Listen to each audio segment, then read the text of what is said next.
Jeet fans club ঘাটালের অন্যতম একজন মেম্বার সুপারস্টার জিতের ডাইহার্ট ফ্যান দেবস্মিতার এডিট করা এই ফ্যানমেডস পোস্টারটা খালি তোমরা দেখো। ও মাই গড, কি দুর্দান্ত লেভেলের পোস্টার বানিয়েছে তোমরা দেখো। জিদ্দার লয়াল একটা ফ্যান বেস রয়েছে, যেটা হিউজ একটা বিগেস্ট একটা ফ্যান বেস রয়েছে। যে ফ্যান বেসের মধ্যে কিছু ফ্যান্স রয়েছে, কিছু ভক্তরা রয়েছে জিদ্দার, যারা প্রচন্ড বেশি ট্যালেন্টেড। জিদ্দার যদি একটা কোনো এমনি রিউমার্স আসে, তখনই আমরা দেখেছি সেই জিদ্দার ফ্যানগুলো তারা কিন্তু ফ্যানমেড যে পোস্টারগুলো হয়, তারা নিজেদের সেই ট্যালেন্টকে উজাড় করে দিয়ে নিজেরা এডিট করে কত সুন্দর সুন্দর পোস্টার তারা বানায়, যেন মনে হয় যে অফিসিয়াল পোস্টারের থেকে কম কিছু নয়। এই যেমন ধরো তোমরা এই পোস্টারটা, এই যে ফ্যানমেড পোস্টারটা বানিয়েছে জিদ্দার একজন ডাইহার্ট ফ্যান দেবস্মিতা তার নাম, যদি খুব ভুল না করে থাকি। তার কারণ এই এডিটিংটার উপরে পোস্টারে একটা ওয়াটারমার্কের লেখা রয়েছে, সেখান থেকেই জানতে পারলাম হয়তো বা এই এডিটটা করেছে দেবস্মিতা। থ্যাঙ্কস আ লট দেবস্মিতা, তুমি যে একজন অন্ধভক্ত জিদ্দার সেটা বুঝতে পেরেছি।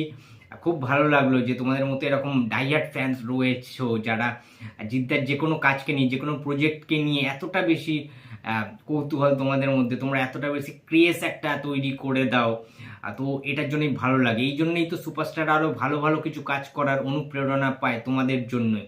তো দুর্ধর্ষ হয়েছে এই পোস্টারটা, ফ্যানমেড পোস্টার হতে পারে, বাট আমার কিন্তু বস দারুণ লেগেছে, অসাম হয়েছে পোস্টারটা। যে কালার প্যালেটটা ইউজ করেছে দেবস্মিতা, ওয়ান্ডারফুল জাস্ট। সেই তখনকার দিনের একটা সেই ব্ল্যাক অ্যান্ড হোয়াইটের সাথে একটা ম্যাট ইয়েলো কালারের একটা ছোঁয়া রয়েছে।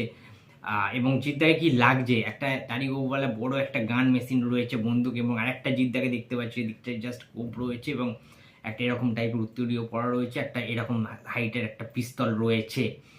তো এই ছবিটার মধ্যে একটা অন্যতম একটা ভালো কিছু আমরা দেখতে পাবো আশা করছি, এরকম ফ্রিডম ফাইটারের গল্প। এবং ছবিটার নামেই বোঝা যাচ্ছে যে একটা ডাকাত নাকি স্বাধীনতা সংগ্রামী, এরকম একটা মানে একটা অন্যরকম কিন্তু ব্যাপার ঘটবে। এই চরিত্রটার মধ্যে অনেক কিছু লেয়ার্স রয়েছে। অনন্ত সিং এর বায়োপিক, অনন্ত সিংয়ের স্বাধীনতা সংগ্রামী, এরকম একটা ব্যাপার। ইন্ডিপেন্ডেন্ট ফ্রিডম ফাইটার হিসেবে জিদ্দাকে ফার্স্ট টাইম আমরা দেখতে পাবো বড় পর্দায়, এটা আমাদের জন্য বিশাল একটা বড় ব্যাপার।